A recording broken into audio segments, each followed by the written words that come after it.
Merci beaucoup mesdames, merci beaucoup messieurs, vous qui nous suivez à l'instant sur votre télévision dans cette grande émission que vous aimez beaucoup, hein. Dis-moi tout. Aujourd'hui, hein, je reçois sur ce plateau un confrère, mais qui fait des analyses sociopolitiques très approfondies. Et c'est toujours un plaisir de recevoir sur ce plateau. Il s'agit bien de Roland Eputulumba. Bonsoir et bonjour et caribou dans cette émission. Merci beaucoup, cher confrère Max. C'est un plaisir pour moi de partager encore une fois de plus ce micro avec vous et l'ensemble de nos téléspectateurs à qui nous remercions également de cette écoute. Vous avez disparu pendant un moment. Où étiez-vous exactement? Bon, en fait, nous étions dans une petite retraite purement politique. Et en voyant d'abord la gestion du pays, comment ça marche, mais nous étions en dehors de cette ville, on était à Kin pour essayer un peu de palper du doigt sur certains problèmes, mais nous étions là aussi pour une invitation d'une grande plateforme de jeunes que vous avez aussi invité de ce côté-là. Nous avions pu représenter notre fondation. Donc la politique c'est à Kin, c'est pas en province? Non, pas du tout. La politique n'est pas à Kin. La politique n'est pas du tout à Kin. Certes, vrai que c'est notre poumon politique qui cherche ça, mais en fait, la vraie politique, moi, des fois, je pense que ce sont des provinces. C'est là où plusieurs personnes se font des santé financières. Oui. En province. C'est là où on peut se faire une santé financière. Mais oui, si vous voulez. Vous savez, au niveau national, on ne gère pas trop. Au niveau national, on commande. Mais la gestion au quotidien la gestion technique, c'est en province. Et vous ne pouvez pas comparer un gouverneur de province comme du Katanga, de Lualaba, et vous les comparez avec un ministre. Non, ça vous faites une analyse. C'est le jour et la nuit. C'est les jours et la nuit. Donc les gouverneurs sont plus bons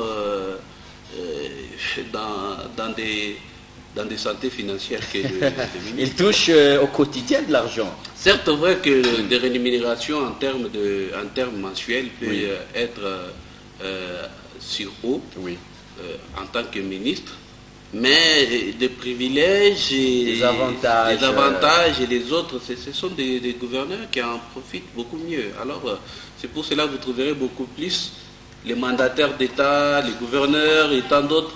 Vous trouverez que l'IGF s'est fait passer beaucoup plus à ce niveau-là, plutôt plus qu'au ministère national.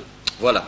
Avec vous, nous allons parler de deux questions très très importantes. Nous allons parler de cette gestion du pays par l'Union sacrée de la nation, n'est-ce pas, du président Félix-Antoine Tshisekedi Tshilombo, mais aussi de cette question des élections au Conseil provincial de la jeunesse, parce que ça fait parler et ça fait couler beaucoup d'encre et des salives. Alors on va parler avec vous sur cette question. Mais on commence d'abord par la politique. Comment vous trouvez actuellement la gestion de l'Union sacrée, la gestion du pays par l'Union sacrée? Bon, en fait, la gestion du pays, de la nation par l'Union sacrée pose problème. Il pose problème? Oui, pour moi, je pense que ça pose problème. S'il faudrait peut-être parler de la gestion de Félix-Antoine Tshisekedi Tshilombo, on pouvait analyser ça de toute autre manière. Lui, il va partager son bilan. Voilà pourquoi il Non, c'est ça, sous cette stratégie politique dont je parle, que ça posera beaucoup plus de problèmes, parce qu'on ne sait pas qui engage quoi. Parce que son Excellence, Monsieur le Président de la République, il est le garant de la nation, bien sûr. Mais il a pu passer tout son temps à la gestion avec le mariage et c'est gâché. Vous voyez le problème. C'est au début de la mandature. Voilà, le début de la mandature.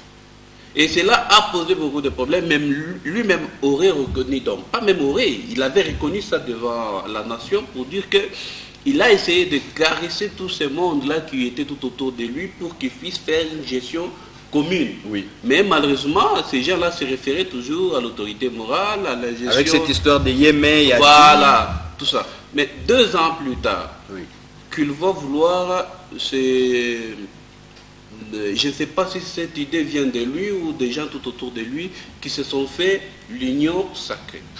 Est-ce que l'union sacrée est d'abord juridique? C'est ça le problème. L'union sacrée n'a jamais eu de texte. Jusqu'à présent. Jusqu'à présent, on ne sait même pas qui fait quoi et qui dirige qui et qui doit au sein de l'Union sacrée.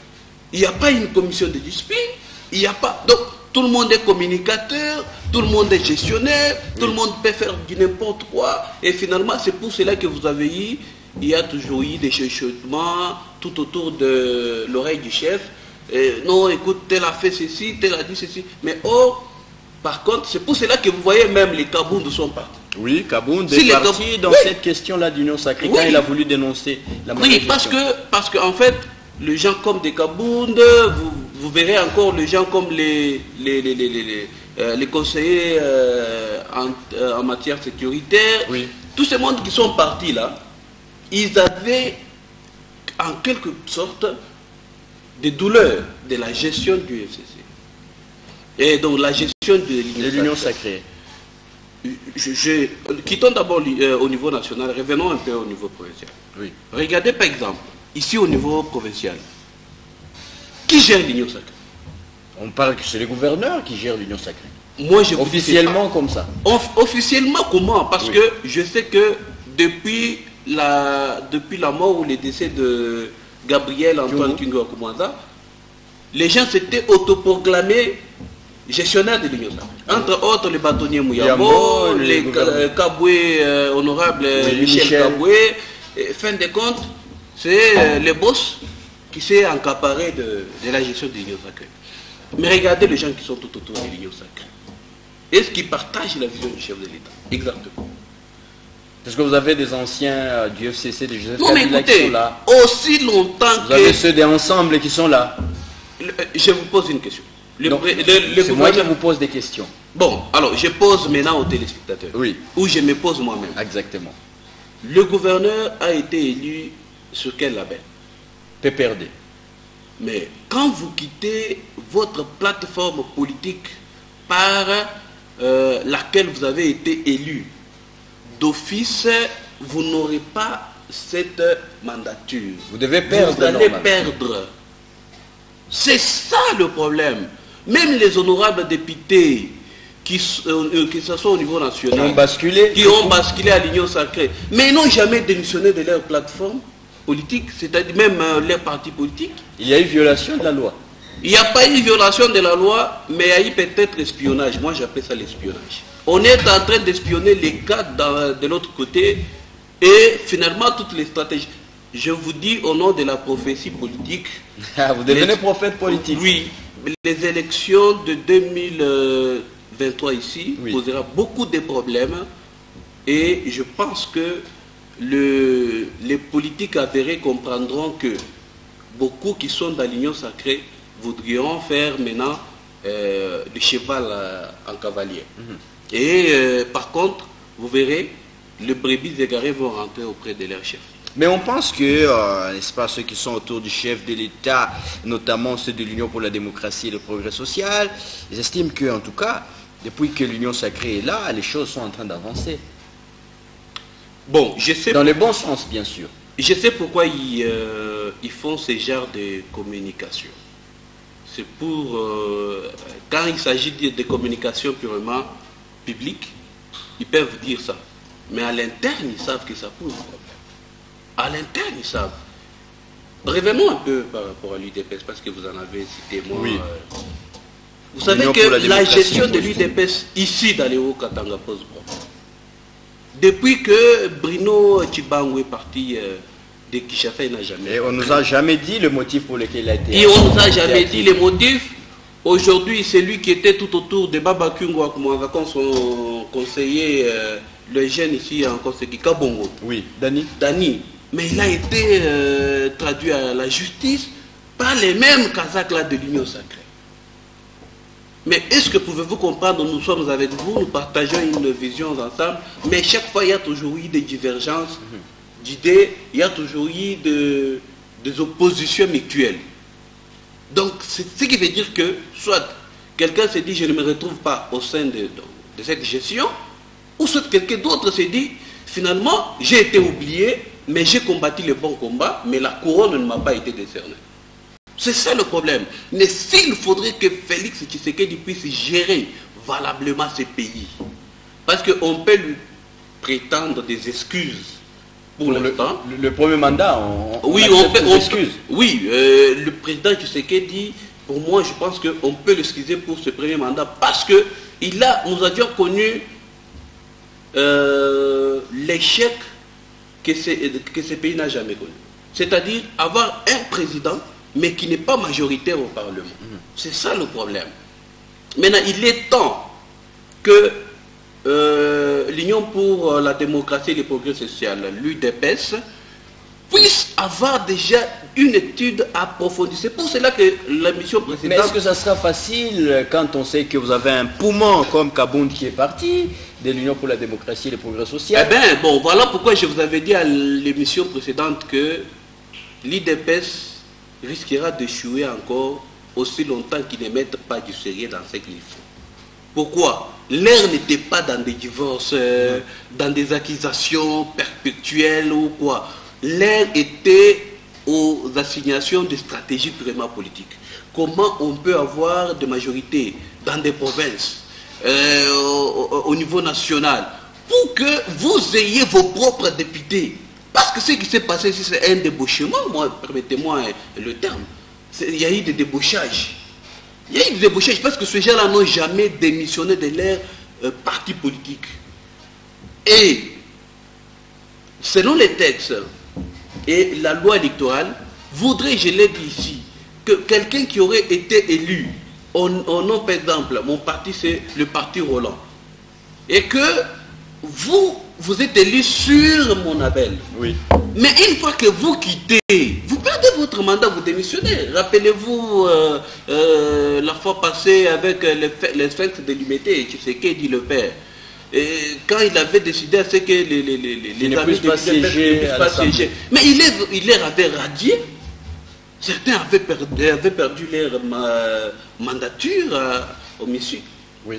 Oui, donc c'est ça le problème. Moi je pense que si on peut peut-être excuser Félix Tshisekedi, il a une vision particulière, d'abord en tant qu'individu, il a une vision en tant que chef de file d'une plateforme qui était les Cash, il a une vision en tant que chef de file d'un parti politique qui est le l'UDPS. Oui. Mais dès lors qu'on lui amène maintenant cette plateforme-là, l'Union sacrée, qui jusqu'à présent n'a pas de vision, n'a pas de règles. Non, mais la vision elle reste la même. On met au juste milieu le peuple, le peuple d'abord et tout. Voilà, c'est l'Union sacrée. Vous avez suivi Singi Pouloulou à l'Assemblée nationale pour ce qui s'était passé? Côté la Bangote. Voilà. Oui. Mais comment pouvez-vous expliquer que à Kinshasa, on vous dit on décaisse 2 millions de francs congolais pour telle activité, mais finalement, sur le papier, ce qui est déboursé, c'est 6 milliards. Ce n'est pas nous qui le disons ici, ce n'est même pas ni vous. Mais ce sont eux-mêmes qui sont à l'Union sacrée. Vous avez même suivi Delis Sanga, oui, qui a parlé que pour la motion contre Sherbet. Oui. Il a dit même si vous êtes dans l'Union sacrée, mais réfléchissons en tant qu'homme d'État. C'est ça le problème dans ce pays. Le plus grand problème dans ce pays, c'est que nous avons des hommes politiques avérés, scientifiques, mais il nous manque les hommes d'État. Les hommes d'État, un homme d'État est celui qui agit il est sous la gestion de 3 choses. Premièrement, il est sous la gestion de Dieu Tout-Puissant, oui, il est sous la gestion du peuple et il est sous la gestion de sa propre conscience. Ça, c'est un homme d'État. Si vous pouvez tromper le peuple qui vous ont élu, Dieu au ciel va vous voir. Mais si vous trompez même le Dieu, le Père, mais que votre conscience vous rappelle quand même de quelque chose. On ne doit pas avoir dans ce pays les hommes financièrement riches, scientifiques, les élites de bonne qualité, mais qui n'ont pas la notion d'homme d'État. Ça posera problème et c'est un recul pour une nouvelle génération que nous sommes les jeunes. Voilà, on rappelle aussi qu'il y a un classement qui a été publié dernièrement, hein, n'est-ce pas, et par une firme internationale. Aucune université de la RDC ne figure dans les top 100 des meilleures universités africaines. Même l'université de l'Ouganda, Makerere, ouais, plus que nos universités Unikin, Unilou, toutes ces universités que nous connaissons. Donc, il y a encore un problème par rapport à ce que vous venez de dire. Mais j'aimerais vous poser cette question par rapport toujours à l'Union sacrée. les amis de l'UDPS pensent que Moïse Katumbi, Ensemble pour la République, met beaucoup de bâtons. Après la dernière sortie d'Olivier Kamitatou, qui a indiqué qu'aucune minute ne sera accordée à Félix Tshisekedi et à son régime. Votre réaction en tant qu'analyste politique? Et c'est pour cela que je vous ai dit que ça pose problème. L'Union sacrée a fait des choses horribles. Moi je dis contre la vision du chef de l'État. Mais c'est lui-même qui a voulu ça. Vous allez vous rappeler de son discours de 6 minutes non, quand il met fin au mariage FCC Cash. Mon frère, je vous dis, ça lui a été proposé. Le chef de l'État a une vision toute entière. Oui. Mais tellement les gens qui sont venus d'autres bords ont aussi notre vision. Je vous informe. Oui. Comment on est parvenu? Vous savez que même la division de l'INAFEC, c'est lié aussi aux privilèges et les avantages liés à l'Union sacrée. Oui, chacun veut se retrouver. Mais oui. Prenons également le cas de... j'allais parler de quoi? De l'envoi de Délice et Sanga. Oui. Divisé à cause de quoi? De l'Union sacrée. Maintenant, c'est aussi ensemble où on a vu certains... Maintenant, l'ensemble de Moïse. Oui. Vous savez, j'ai beaucoup aimé, je ne sais pas si c'est sur votre plateforme ici, votre chaîne ici, que j'ai suivi un communicateur des jeunes de l'UDPS qui a dit quand il y a des problèmes entre papa et maman, donc on ne peut pas entrer, ils savent de quoi ils se mettent. Exact. Maintenant, le problème, c'est quoi? Même quand il peut y avoir, bon, c'était une bonne communication de sa part et une stratégie communicationnelle, professionnelle d'ailleurs. Mais tellement il se pose un problème. Étant ami à papa, quand vous avez vos propres problèmes, vous allez vous en parler vous deux. Mais dès lors qu'un fils de l'autre commence à parler, ce qui veut dire qu'il a su ça où? De la part de son père. Donc le mauvais c'est son père. Bon, je n'ai pas dit ça, mais c'est à vous-même de comprendre. Pourquoi? Parce que il est communicateur officiel. Quand on nomme quelqu'un dans une structure étant communicateur, ce qui veut dire qu'il est dans le secret de cette structure, mais il est même dans le cerveau du chef. Oui. Donc avant même que le chef ne puisse parler, lui il a déjà compris ce que le chef lui parlait. Moi je pense que c'est pour cela que je vous ai dit l'Union sacrée n'a pas vraiment un bon avenir. Pourquoi? Parce que aujourd'hui certains se disent dissidents directement au sein de l'ensemble. Oui. Est-ce que vous voyez que avec les 40 députés qui ont quitté Moïse. Mais est-ce que vous croyez ensemble avec moi que finalement Moïse Katumbi va tolérer ça? Il y aura toujours des persécutions. Voilà. Alors, parce que les élections approchent, est-ce que, avec tout ce que vous venez de peindre aussi comme tableau, le président Tshisekedi peut avoir une occasion de être réélu? Si on se rend compte que les choses n'avancent pas comme il les aurait lui-même souhaité. Et pour la mandature prochaine, oui. Le président Tshisekedi, je ne veux pas dire qu'il pourrait être réélu ou pas, mais seulement je peux comprendre que s'il met toute une politique viable à sa communication d'abord personnelle. À la présidence, il y a des bons communicateurs. Parce que, vous savez, le problème, c'est quoi? Quand on communique, ce que vous faites, ça influence même le petit peuple que nous sommes. Vous savez, il y a des esprits faibles qui partent lire l'autre juste pour avoir leur fait de bonnes fontaines. Mais finalement, par contre, c'est de leur droit. Par exemple, un gouverneur, un ministre provincial qui installe, qui arrange la route, vous verrez le peuple en train de l'applaudir, tout ça.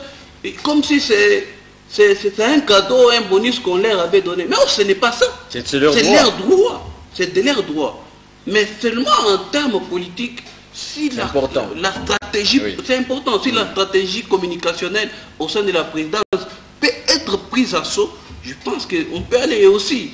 La bonne chose que le président Tshisekedi pourra faire pour l'instant, c'est assainir les gens tout autour de lui. Parce que tout ce qu'il fait comme stratégie... Est-ce que ce n'est pas tard? Parce qu'il ne nous reste qu'une année et quelques mois. Donc en politique, une année, près de 2 mois. En politique, toutes les stratégies sont bonnes pour se maintenir au pouvoir. Toutes les stratégies du monde sont bonnes. Seulement, il faut savoir bien canaliser ça. Même dans une minute, quelqu'un peut entrer au ciel. Une seule minute. Jésus a promis à un voleur, aujourd'hui même là, nous serons avec toi au paradis. Voilà. Alors, mesdames et messieurs, vous êtes en train de suivre les analyses de Roland, en tout cas des très très bonnes analyses en rapport avec la situation qui prévaut actuellement en République démocratique du Congo, avec cette histoire d'union sacrée de la nation. Beaucoup de gens pensent que, bien que le chef de l'État ait mis fin au mariage FCC-Cash, l'union sacrée ne lui a pas vraiment aidé à réaliser toutes les promesses qu'il avait tenues devant le peuple congolais. Alors, il y a certains partis politiques, n'est-ce pas, qui estiment que si le chef de l'État se présentait sous le label de l'UDPS, ils vont tout simplement quitter cette union sacrée. Mais bien, il faut une apogée négative. Oui. Moi, je pense que, par contre, c'était là. Ne confondez pas le peuple à des personnalités. Le peuple, c'est un élément clé d'une nation. Parce que quand on veut parler d'un État, on voit d'abord le territoire, on voit le peuple et on voit l'espace. Oui. Mais c'est le peuple qui donne le pouvoir, ce n'est pas les hommes politiques. Même si ils peuvent quitter la machine, où serait le problème? On en a vu à Genève, tous ces mondes-là qui ont voulu combattre les raïs. Mais ils sont où aujourd'hui? Nous avons des présidents élus par papier, les présidents légitimement élus comme Félix. Mais moi je pense que c'est une question de donner confiance au peuple. Et l'UDPS, je ne suis pas communicateur de l'UDPS, nous savons tous... Mais juste pour les aider. Oui, nous savons tous que l'UDPS est populaire. Mais l'UDPS doit avoir une mise en garde. Ça, je l'ai toujours dit. Il y a certaines personnalités de l'UDPS qui cherchent à chaque fois vendre en mal l'image de l'UDPS, mais en voulant croire qu'ils font du bien. Le peuple aimait l'UDPS par rapport à la lutte qu'ils ont pu faire aux côtés du Sphinx. Le Sphinx de Limité. Maintenant, aujourd'hui, eux-mêmes, ils ont eu le pouvoir. Mais c'est pour cela que je dis, on peut peut-être comprendre pour la première... le premier mandat, il peut dire que j'ai été ensemble avec les autres, tout ça, voilà, il y a eu des coques en jambes. Mais s'il veut se présenter hors ligne de l'UDPS, ça posera problème. À moins qu'il le fasse comme le faisaient les raïs. Le raïs se présentait en indépendant. Tout en ayant sa famille politique. Tout en ayant sa famille, parce que c'est un homme d'État. Oui. Tel que le président Tshisekedi est déjà là, il n'est plus de l'UDPS, il n'est plus de FCC, il n'est plus de l'Union sacrée ni de quoi. Il est l'homme d'État. Il est au niveau national, au sommet. Il est pour tout le monde. Qu'il se présente indépendant, moi je pense que ça serait une bonne stratégie. Parce qu'à ce niveau-là, ça ne posera pas aucun problème entre tel ou tel. Mais dire que c'est parce qu'il y a eu des carrefours que les autres veulent lui mettre pour dire que s'il ne se présente pas au nom de l'Union sacrée, ou bien s'il veut se présenter à l'UDPS, ils vont quitter la machine. Bon, le train est libre, tout le monde peut monter, mais chacun a un niveau, la gare où il va descendre. Voilà, chacun a un niveau, n'est-ce pas, où il doit descendre. Hein. On va passer directement à notre deuxième sujet. Nous allons parler maintenant de cette question qui concerne les élections au Conseil provincial de la jeunesse, Dio Katanga. On se rappelle, lorsque la jeunesse avait organisé sa marche dans les rues de Oumachi, le gouverneur Jacques Yaboula Katoué avait promis qu'il y aura les élections, n'est-ce pas, je pense 4 ans, 5 ans après l'organisation des élections au Conseil provincial de la jeunesse. On en est où actuellement? Avant de parler de votre tweet que vous avez fait hier. Oui, je voudrais d'abord dire ici aux gens qui pensent que nous ne sommes pas des jeunes, parce que nous ne sommes pas dans la thématique, nous ne sommes pas, et on se passe par des indépendants ou quoi. Nous sommes tous jeunes, Katanga point barre. Et la Constitution voudrait que tout celui qui vient même ailleurs Mais lorsqu'il une se fois retrouve dans ce qu'il se retrouve dans ce territoire-là, de là. après avoir fait 5 ans, Il est de là. il est de là. Oui. Mais vous ne pouvez pas dire aux autres, leur faire taire, pour dire non, parce que vous... On a envie de tribaliser cette histoire. Mais du c'est Conseil ça, provincial de la jeunesse. c'est ça le problème. Et chose bizarre, quand on parle de la notion de la représentativité, c'est une grande notion. Je parle sous réserve des experts à la matière. Quand on parle d'une représentation d'une nation ou de quoi, il y a des critères de choix que cette structure donne à les représentants. Vous êtes journaliste de Golgotha. Jules, on vous envoie au gouvernorat.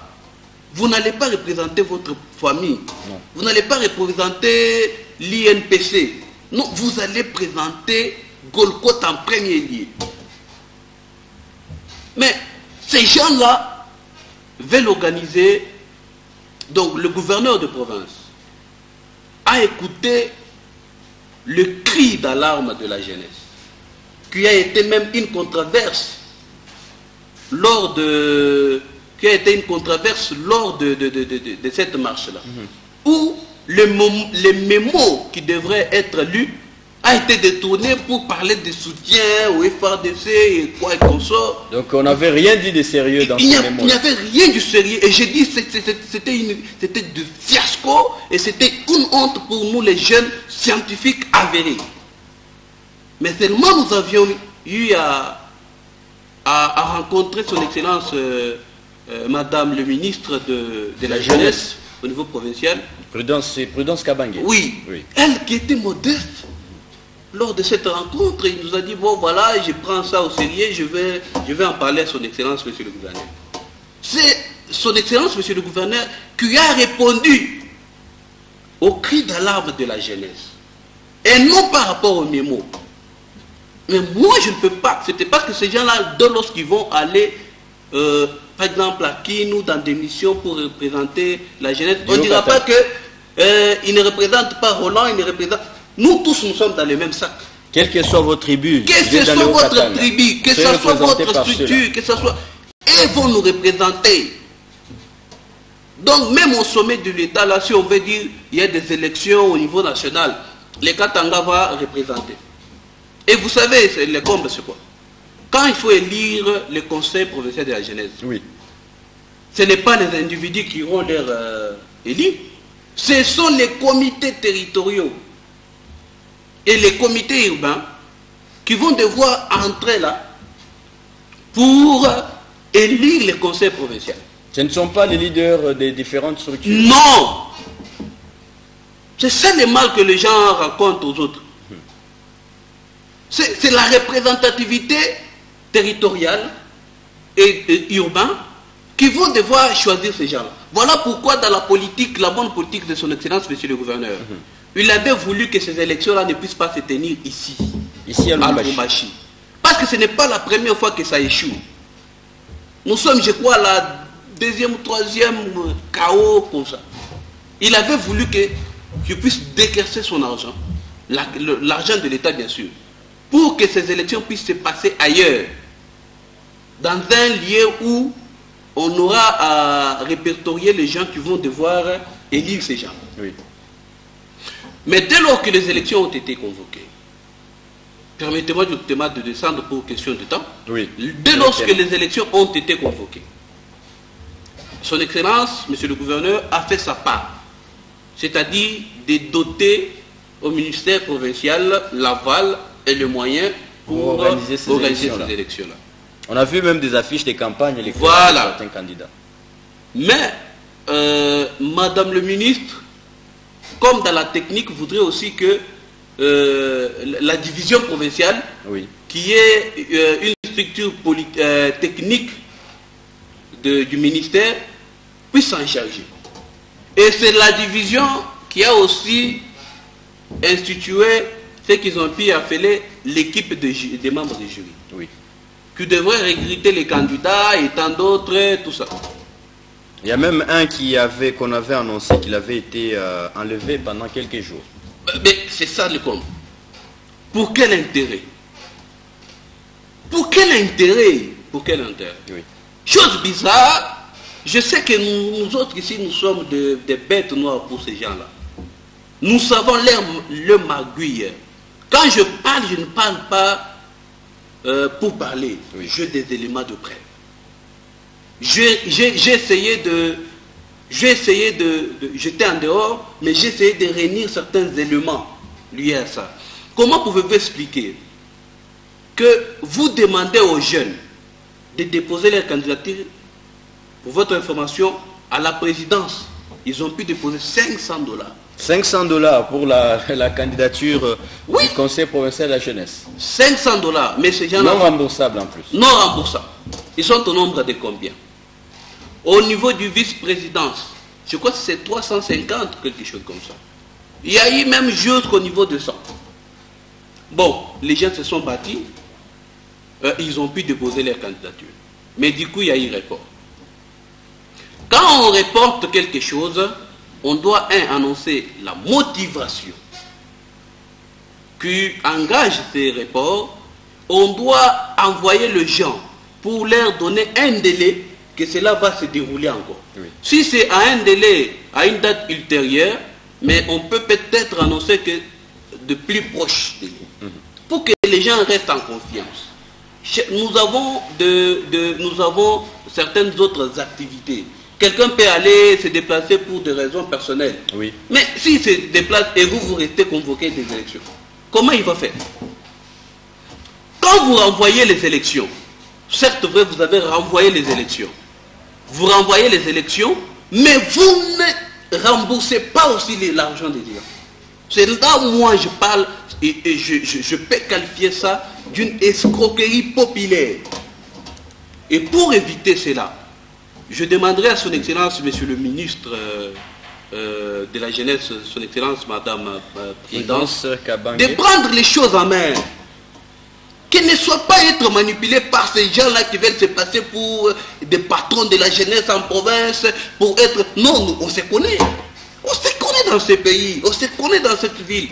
Voilà. Il y a des vautours qui se font passer, qui se font des santé financières au pour nom des choses de la comme jeunesse. Ça, au nom de la jeunesse. Voilà. Ils voyagent, ils font des va-et-vient, ils se marient, ils font du n'importe quoi au nom de la jeunesse. Non, cette histoire doit prendre fin et il est temps. Et je demanderai aux candidats d'organiser peut-être une marche ou rencontrer le ministre lui-même, ou soit rencontrer son Excellence, Monsieur le gouverneur, pour exiger la tenue de ces élections. C'est important et impérieux. Voilà. Alors on a compris, hein, mesdames et messieurs, vous avez tous compris, cette question est vraiment impérieuse. Donc, monsieur le gouverneur du Haut-Katanga, vous avez promis à tous les jeunes du Haut-Katanga que Koutakwa comité, n'est-ce pas, on aura un nouveau président du conseil provincial de la jeunesse, mais jusqu'à présent, il n'y en a toujours pas.